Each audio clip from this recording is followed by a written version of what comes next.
ನಿಜವಾದ ಸೌಂದರ್ಯವೆಂದರೆ ಏನು ತಿಳಿಯೋಣ ಬನ್ನಿ. ಸೌಮ್ಯ ಎನ್ನುವ ಯುವತಿ ತನ್ನ ಅಪ್ರತಿಮ ಚೆಲುವಿಗೆ ಹೆಸರಾಗಿದ್ದಳು. ಶ್ರೀಮಂತ ವ್ಯಾಪಾರಿಯೊಬ್ಬನ ಪತ್ನಿಯಾಗಿದ್ದ ಆಕೆ ಎಲ್ಲ ಅನುಕೂಲಗಳಿದ್ದರೂ ಯಾವಾಗಲೂ ಅಸಮಾಧಾನದಿಂದ ಇರುತ್ತಿದ್ದಳು. ಅಯ್ಯೋ, ವಯಸ್ಸಾಗುತ್ತಾ ಹೋದಂತೆ ತನ್ನ ಚೆಲುವು ಕುಂದುತ್ತಾ ಹೋಗುತ್ತದಲ್ಲ ಎಂದು ಸದಾ ಕೊರಗುತ್ತಿದ್ದಳು. ಎಲ್ಲ ಇದ್ದರೂ ಏನೂ ಇಲ್ಲದ ಶೂನ್ಯ ಖಾಲಿತನದಿಂದ ಕೂಡಿತ್ತು ಅವಳ ಬದುಕು. ಒಮ್ಮೆ ತಮ್ಮೂರಲ್ಲಿ ಬುದ್ಧನ ಪ್ರವಾಸದ ಬಗ್ಗೆ ಕೇಳಿದ ಯುವತಿ ಬುದ್ಧನ ದರ್ಶನಕ್ಕೆಂದು ಬಂದಳು. ಗುರುಗಳೇ, ನನ್ನ ಸೌಂದರ್ಯ ಮತ್ತು ಸಂತೋಷ ಎರಡನ್ನೂ ಸದಾಕಾಲ ಕಾಪಾಡಿಕೊಳ್ಳುವುದು ಹೇಗೆ ಎಂದು ಕೇಳಿದಳು.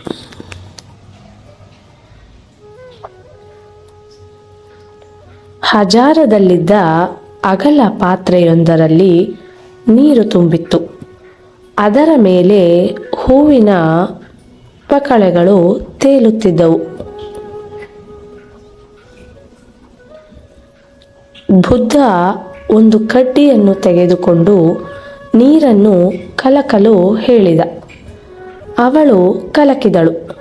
ಪಕಳೆಗಳು ಎಲ್ಲವೂ ಚೆಲ್ಲಾಪಿಲ್ಲಿಯಾದವು. ಆಗ ಬುದ್ಧನೆಂದ, ನೋಡು, ಶಾಂತವಾಗಿರುವ ನೀರಿನ ಮೇಲೆ ಪಕಳೆಗಳು ಶಾಂತವಾಗಿ ತೇಲುತ್ತಿದ್ದವು.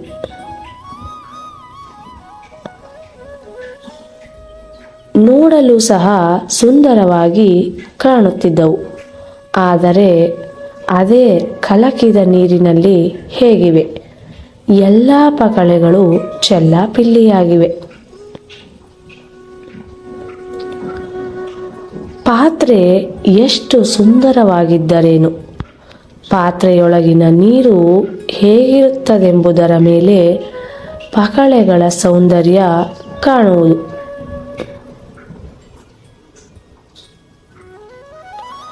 ಅದೇ ರೀತಿ ನೀನು ಯಾವಾಗಲೂ ತಳಮಳದಲ್ಲಿ, ಗೊಂದಲದಲ್ಲಿ, ಚಿಂತೆಯಲ್ಲಿ ಇದ್ದರೆ ಸುಖವಾಗಿರಲು ಸಾಧ್ಯವಿಲ್ಲ. ಸುಂದರವಾಗಿ ಕಾಣಲು ಸಹ ಸಾಧ್ಯವಿಲ್ಲ. ಸೌಮ್ಯ ಇವೆಲ್ಲವನ್ನು ಸುಮ್ಮನೆ ಕೇಳುತ್ತಿದ್ದಳು. ಬುದ್ಧ ಮುಗುಳ್ನಕ್ಕು ಹೇಳಿದ, ಮಗು, ದೈಹಿಕ ಸೌಂದರ್ಯ ಹೂವಿನಂತೆ, ಇಂದು ಅರಳಿ ನಾಳೆ ಮುದುಡಿ ಹೋಗುತ್ತದೆ. ಕೊನೆಯವರೆಗೂ ಉಳಿಯುವುದು ಮನಸ್ಸಿನ ಚೆಲುವು ಮಾತ್ರ. ಅದಕ್ಕೆ ಸಹನೆ, ಕರುಣೆ, ಸಹಾನುಭೂತಿಯಂತಹ ಗುಣಗಳನ್ನು ಬೆಳೆಸಿಕೊ. ಅವು ಸಮಯಾತೀತ. ಸುಮ್ಮನೆ ಇಲ್ಲದ ವಿಚಾರಗಳ ಬಗ್ಗೆ ಯೋಚಿಸುತ್ತಾ ಕೊರಗಬೇಡ. ಸೋನಾಳಿಗೆ ಬುದ್ಧನ ಮಾತು ಅರ್ಥವಾಯಿತು.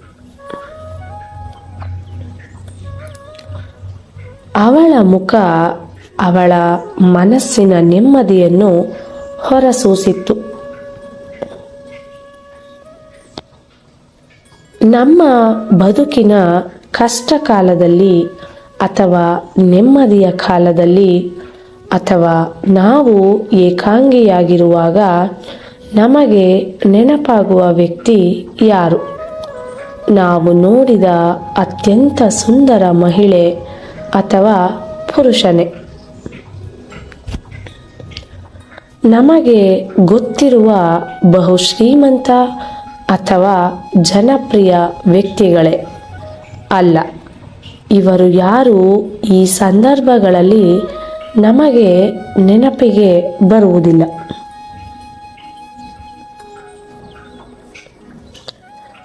ನಮಗೆ ಕಷ್ಟ ಸುಖದಲ್ಲಿ ನೆನಪಾಗುವವರು ನಮ್ಮ ನೈಜ ಸ್ನೇಹಿತರು ಮತ್ತು ಆಪ್ತರಾದ ಬಂಧುಗಳು.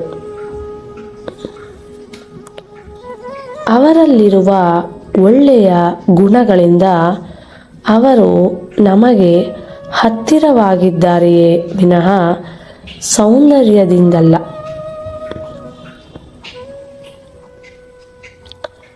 ವಯಸ್ಸಾದಂತೆ ದೈಹಿಕ ಚೆಲುವು ಕುಂದುತ್ತದೆ, ಆದರೆ ಅನುಭವಗಳು ಮನಸ್ಸಿನ ಸೌಂದರ್ಯವನ್ನು ಯಾವಾಗಲೂ ಹೆಚ್ಚಿಸುತ್ತಿರುತ್ತದೆ. ತಾಳ್ಮೆ, ಕ್ಷಮೆ, ಸಹಿಷ್ಣುತೆಯಂತಹ ಸ್ವಭಾವಗಳನ್ನು ರೂಢಿಸಿಕೊಳ್ಳುತ್ತಾ ಹೋದಂತೆ ಅವು ನಮ್ಮ ವ್ಯಕ್ತಿತ್ವವನ್ನು ಆಕರ್ಷಕವಾಗಿಸುತ್ತವೆ. ಇದೇ ವಾಸ್ತವ ಸ್ಥಿತಿ.